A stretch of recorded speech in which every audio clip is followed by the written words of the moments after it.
Your Honor, the Honourable Senator Perot, the Honourable Mrs. Grace McCarthy, Deputy Premier of British Columbia, His Worship the Mayor of Vancouver, distinguished guests, ladies and gentlemen.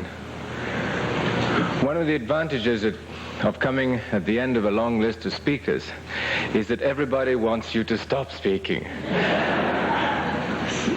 One of the disadvantages is that just about everything you would wish to say has been said, but it is my genuine privilege to be able to express to all the honored guests today, to all the authorities, all the citizens of Vancouver who are here, the very deep gratitude of the members of my community, of my wife and myself, for the kindness, the courtesy, the warmth that you have extended to us since the first Ismailis came to Canada on the occasion of the foundation ceremony of the first Jamaat Khana in Canada. I would like to underline that Canada's concern for man, for the honor of man, does not stop at her frontiers. And this is a sign to me of world greatness.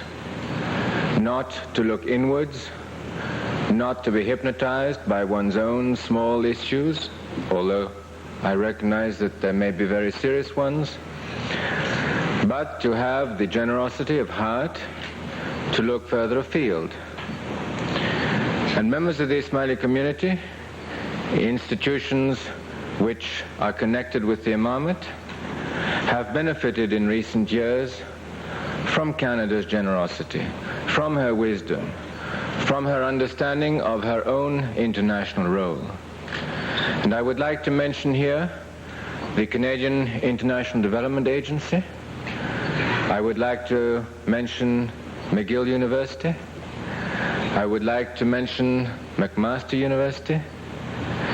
Institutions which are participating with me in health programs in the Third World, in educational programs in the Third World, and really participating in the most creative manner which I can think of, that is helping man help himself. Too often the spirit of initiative is destroyed by political instability, by lack of credibility, by people in their governments in the Third World. And this private initiative, which after all is something which I think Canada represents in its best form, is something which must be encouraged in the Third World, because if the individual doesn't contribute to society, it is not the government which can replace that. And I think this is one of the great lessons of Canada.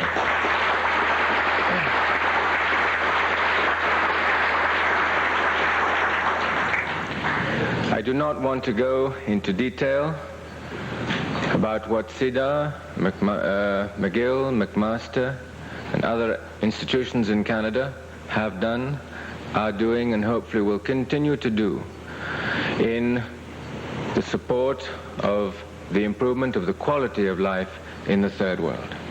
But I do want to tell you, without giving you the details, that I think it is a matter of which every Canadian can be deeply proud.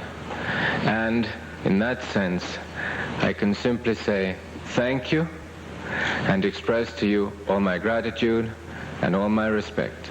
Thank you.